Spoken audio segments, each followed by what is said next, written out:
जय श्री कृष्ण दोस्तों, मेरे YouTube चैनल में मैं आपका स्वागत करता हूं और आशा करता हूं कि आप लोग सही होंगे और आपके घर परिवार में सुख समृद्धि होगी।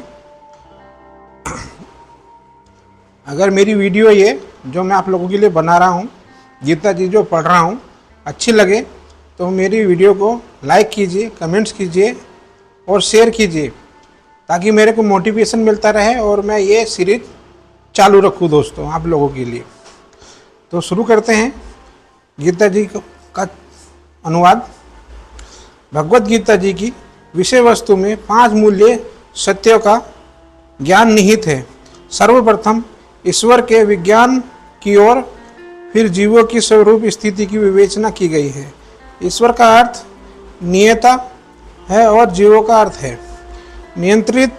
यदि जीव यह कहे कि वह नियंत्रित नहीं अपितु स्वतंत्र है तो वह पागल है। जीव सभी प्रकार से कम वृद्ध जीव में तो नियंत्रित है। अतः भगवत गीता की विषय वस्तु ईश्वर सर्वोच्च नियंता तथा जीव नियंत्रित जीवात्मा से संबंधित है। इसमें प्रकृति, भौतिक प्रकृति, काल, समस्त ब्रह्मांड की कलावधि या प्रकृति का पाठ्यक्रम तथा कर्म कार्यकलाप की भी व्याख्या है। यह दृश्य जगत विभिन्न कार्यकलापों से ओतप्रोत है। सारे जीव भिन्न भिन्न कार्यों में लगे हुए हैं। भगवत गीता जी से हमें अवश्य सीखना चाहिए कि ईश्वर क्या है, जीव क्या है, प्रकृति क्या है और दृश्य जगत क्या है। यह काल द्वारा जिस प्रकार नियंत्रित किया जाता है और जीवों के कार्यकलाप क्या है। भगवत गीता जी के इस 5 मूलभूत विषयों में से इसकी स्थापना की गई है कि भगवान अथवा कृष्ण अथवा ब्रह्मा या परमात्मा अथवा परम नियता, आप जो चाहे कह ले, सबसे श्रेष्ठ है। जीव गुण में परम नियता के ही समान है। उदाहरण जैसे कि भगवत गीता के विभिन्न अध्यायों में बताया जाएगा, भगवान भौतिक प्रकृति के समस्त कार्यों के ऊपर नियंत्रित रखते हैं। भौतिक प्रकृति स्वतंत्र नहीं है, वह परमेश्वर के निर्देश में कार्य करती है। जैसा कि भगवान कृष्ण कहते हैं, मायाक्षणे प्रकृति सुरते शस्त्रम, भौतिक प्रकृति मेरे निर्देश में कार्य करती है। जब हम दृश्य जगत में आश्चर्यजनक घटनाएं घटते देखते हैं तो हमें यह जानना चाहिए कि वह दृश्य जगत के पीछे एक नियता है।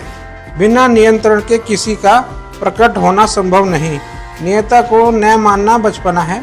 उदाहरण, एक बालक सोच सकता है कि सर्वोच्च चलित यान विचित्र होता है क्योंकि वह बिना घोड़े के या खींचने वाले पशु से चलता है, किंतु अभितु व्यक्ति स्वचालित यान की अभियांत्रिक व्यवस्था से परिचित होता है। वह सदैव जानता है कि वह इस यंत्र के पीछे एक व्यक्ति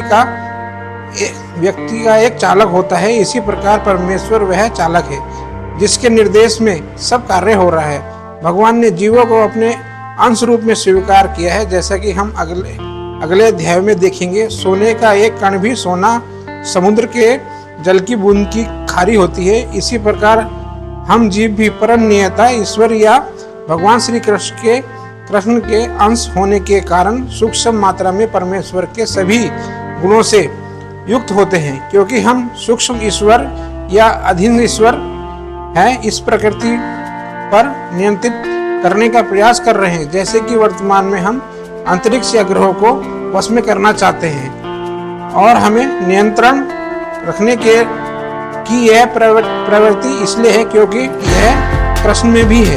यद्यपि हमें भौतिक प्रकृति या प्रभुत्व जमाने की प्रवृत्ति होती है, लेकिन हमें यह जानना चाहिए कि हम परम नियता नहीं हैं। इसकी व्याख्या भगवत गीता में की गई। दोस्तों, अगर गीता पाठ मेरा आप लोगों को अच्छा लग रहा हो, ये वीडियो आपको अच्छी लगे और मेरे से कोई गलती हो तो प्लीज़ मुझे कमेंट कीजिए, लाइक कीजिए, शेयर कीजिए और मेरे चैनल पे नए हो तो सब्सक्राइब कर लीजिए ताकि मैं ऐसी वीडियो आप लोगों के लिए बनाता रहूं। और नोटिफिकेशन जरूर दबा दीजिए ताकि मेरी वीडियो का सबसे पहला नोटिफिकेशन आपको मिल जाए। जय श्री कृष्ण दोस्तों।